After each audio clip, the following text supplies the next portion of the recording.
Hvad, har du faktisk en kørekort? Nej, det er nødvendigt. Jeg bliver ikke stoppet alligevel. Hvornår? Skal vi hjem og se bold, eller hvad? Jeg skal ikke gøre det. Jeg skal nemlig lidt. Ja, det er rigtigt.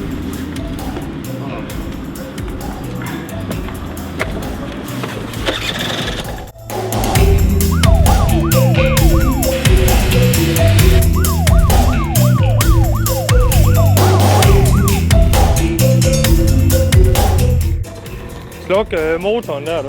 Prøv lige sluk. Jeg får lige nøglen, tak. Tak for det. Jeg får også lige din nøgle. Jeg tror, at man får konfiskeret sin knallert ved at køre uden kørekort. Så hvis du siger, at du ikke har noget kørekort, så bliver du sigtet for at køre uden kørekort. Det koster 2.000 kroner at køre uden kørekort. Og hvis du er blevet taget en gang, så koster det 4.000. At du kører over for rødt lys, det koster dig 1.500 kroner. Så er der heller ingen styrthjelm på. Det koster også 1.500 kroner. Er du god til hovedregning? Nej. Hvis vi nu siger 4.000, så 3.000 oveni, hvad er vi så oppe på? Ja, så er jeg oppe på 7. Så er det en bøde på 7.000 kroner til dig, du står til at få.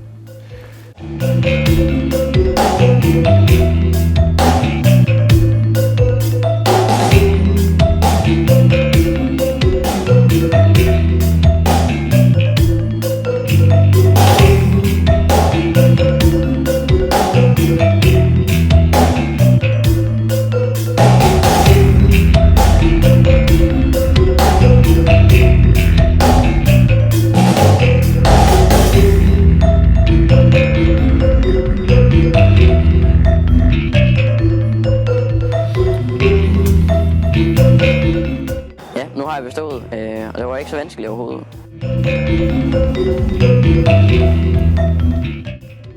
Den her uge, den har været rigtig god, synes jeg selv, for mig. Fordi jeg har for det første lært at køre knallert. Jeg har også bestået selvfølgelig. Men så har jeg også mødt nogle rigtig dejlige mennesker, som der har været let at tale med. Og de har fået mig lidt igennem det her knallert kørekort. Så det er gået rigtig godt.